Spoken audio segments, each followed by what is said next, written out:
एकलहरे गावातील ग्रामदैवत पहाडी बाबा यात्रा उत्सव व भव्य मिरवणूक सोहळा मोठ्या उत्साहात संपन्न झाला। मकर संक्रांत निमित्त मंगळवारी 14 जानेवारी रोजी सिद्धार्थनगर एकलहरे सामनगाव या ठिकाणी यात्रा उत्सवाचे नियोजन करण्यात आले होते।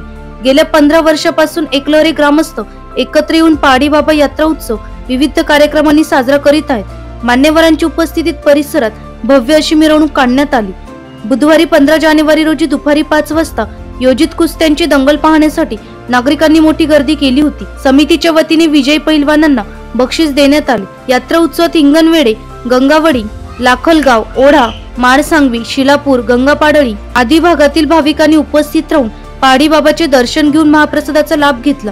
जिल्हा परिषद सदस्य शंकर धनवटे, एकलहरे गावचे सरपंच अरुण दुशिंग, ओढा गावचे सरपंच निलेश पेखडे, हिंगणवेढाचे सरपंच कृष्णा नागरे, सामनगावचे सरपंच सचिन जगताप, बीजेपी तालुका प्रमुख अतुल धनवटे, शिवसेना तालुका प्रमुख लकी डोकणे, कॉन्ट्रॅक्टर असोसिएट सरचिटणीस उत्तर देव, सरदार कवडे, ग्रामपंचायत सदस्य मधुकर कापसे, सागर जाधव आदी प्रमुख पाहुणे उपस्थित होते।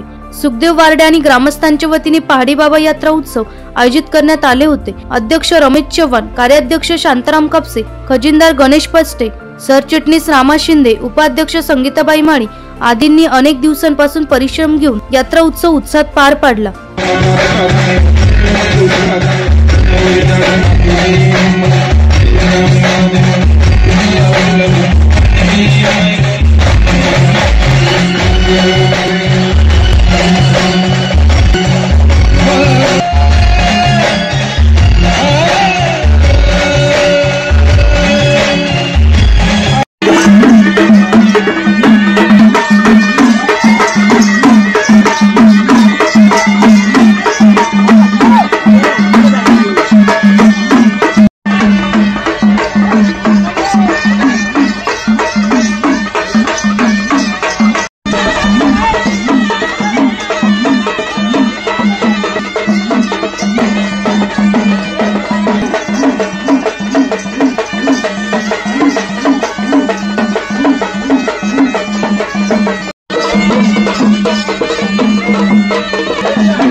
संघर्ष महिला मंडळ संस्थापक अध्यक्ष मुक्ताताई सुरेखाबाई पगारे यांचे मार्गदर्शन लाभले। अनिल पोपट कापसे, प्रकाश लक्ष्मण कापसे, कारभारी चव्हाण, शांताराम चव्हाण, आनंद कापसे, राहुल खरजूल, रोशन माळी, किरण भाग्यवंत तसेच सर्व ग्रामस्थांनी गावातील जत्रेसाठी मोलाचे सहकार्य देऊन यात्रा यशस्वीरित्या आयोजित करण्यासाठी परिश्रम घेतले। गोविंदा फाउंडेशनचे सर्व पदाधिकाऱ्यांचे सहकार्य लाभले।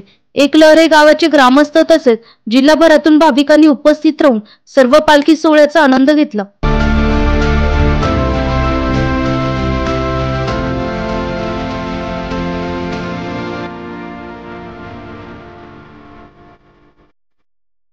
एनसीएन न्यूज साठी प्रतिनिधी जितेंद्र नरबडे, नाशिक।